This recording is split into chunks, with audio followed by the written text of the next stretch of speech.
We are well on our way to 100%ing hardcore Minecraft, but we have a couple of major things to address before we continue the grind. First, we need a better source of experience. This basic zombie spawner is really not cutting it anymore.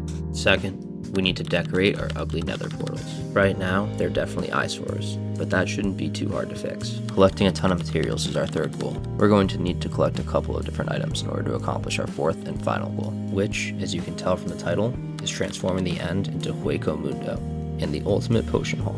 But more details on that later. Let's get into it. The plan right now is to make an enderman farm to solve our XP problem, so we're headed to the jungle to get as many leaves as we need. While I collect these resources, I just wanted to quickly say how grateful I am for the support in my previous video.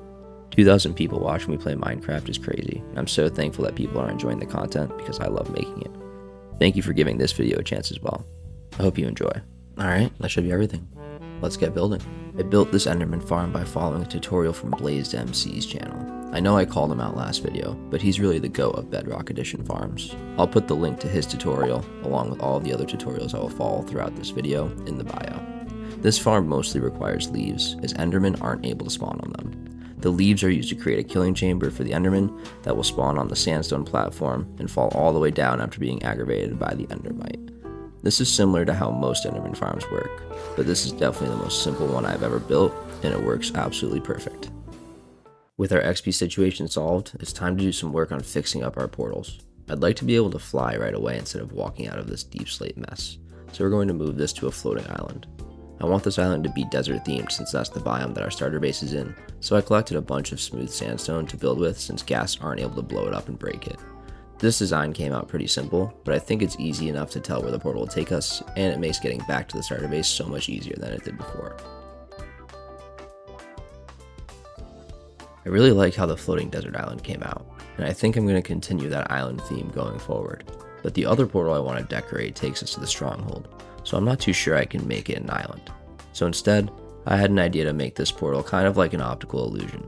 It's supposed to replicate the portal room in the stronghold, but it's rotated so that the normally vertical nether portal resembles the end portal that sits horizontally. I think it looks pretty close when you look at it from the right angle. Oh, and I also added this tunnel to fly through. I'm sure we will work on it more down the road, but for now, I'm pretty happy with how this came out. This didn't make it onto the to-do list because I completely forgot about it, but I realized I never collected the dragon's breath in my first fight. Since I'm never going to be able to respawn the dragon again after this build, we quickly have to take out the dragon before we continue.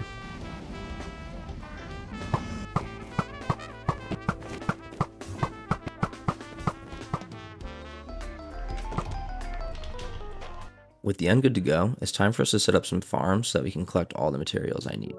The first thing that we are going to be setting up is a concrete duper. I've never actually duped anything before in Minecraft, but the amount of concrete we're going to need would take way too long for me to collect by hand.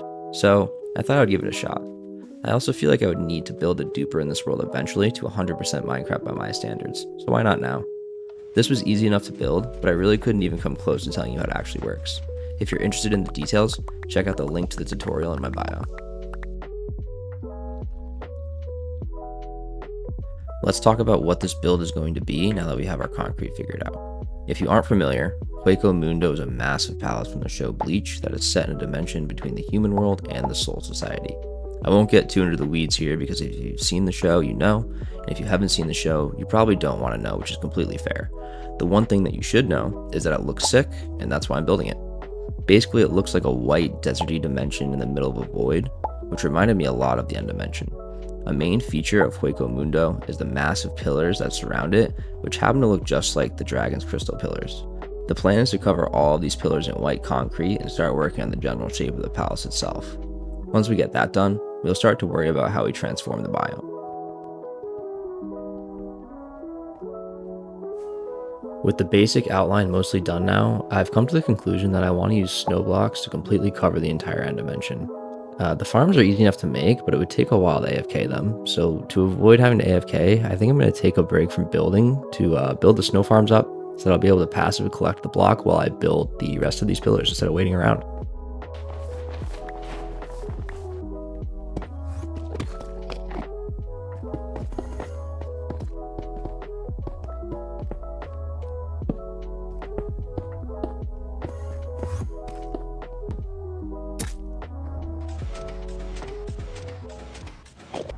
I ended up making 4 different snow farms all around the island, which have honestly been working better than I thought they would. With the pillars complete and majority of the snow we need already collected, it's time to get transforming this biome.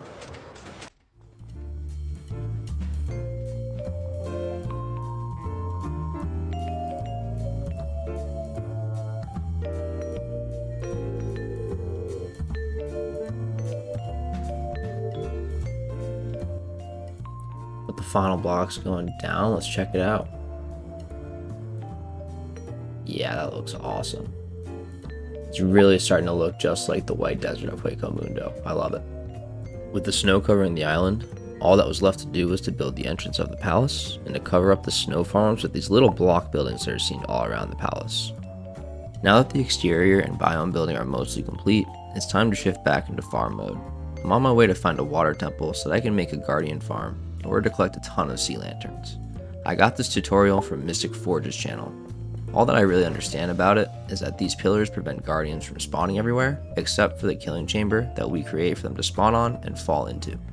This might be the most efficient farm that I've made yet. Something that I want to quickly clear up is that the palace in Hueco Mundo is actually named Las Noches. Without getting too into the story again, it's a very well described palace that you see a ton of in the show. While it is really cool, this build is more inspired by Hueco Mundo, which is the biome, more than Las Noches, which is the palace. That's why I've just been referring to my build as the palace.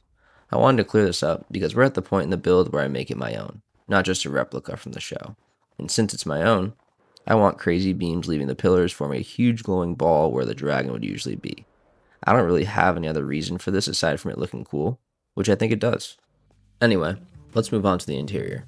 After loving out the floor, this is my first design and I really like how it came out, but I'm not too sure about these prismarine blocks.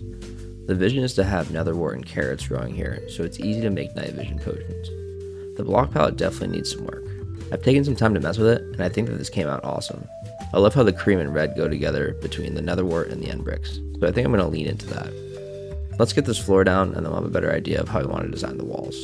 I love how this diorite and pale oak floor came out. It really makes the white pop on the end bricks. Onto the walls. Oh, you thought I meant the literal walls.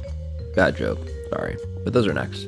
I did wrap these farm areas with white stained glass and some end stone walls though. I think it came out pretty nice. Now for the actual wall, I came up with this netherwort block, stripped birch log, end stone wall, and trap door pattern. I think it looks really nice and complements what we have going on with the floor perfectly. So let's have this design all the way around. Honestly, this looks even better than I was expecting. The crimson logs really bring it all together, and I think this came out awesome. I also swapped out all the torches with lanterns, which is definitely an improvement. Up next, we're going to tackle the ceiling. Let's get on it. I went ahead and farmed up a ton of red concrete and red stained glass because I wanted to give my best attempt at creating a void ceiling. I always see people making void floors that always come out awesome, so I thought it'd be cool to flip it and make the ceiling seem endless. I think it came out great and really gives off the vibe that there is no real ceiling in sight. Unfortunately, my footage of building this tree corrupted, but thankfully I have this clip of me detailing it. I decided to add a bonsai tree to make it feel more like a garden in here. I also thought that the magma blocks and the shroom lights matched the rest of the build perfectly. I'm really happy with how this came out and how it covers the center portal nicely. The last thing we have to do for the interior is build out our main entryway. I want this to be my main potion room, so I'm planning on having everything I need for that right here. I ended up using shelves to display a ton of things that I think give off the vibe of potion ingredients, along with some nice picture frames, cauldrons, storage, and of course brewing stands. This will be great once I fill it with resources for potion brewing. For the finishing touches on the exterior, I added some dead trees along with a walkway from the spawn platform to the palace. The build has really come together now. The last thing for us to do is get our cleric villagers in here and get them in their trading spots.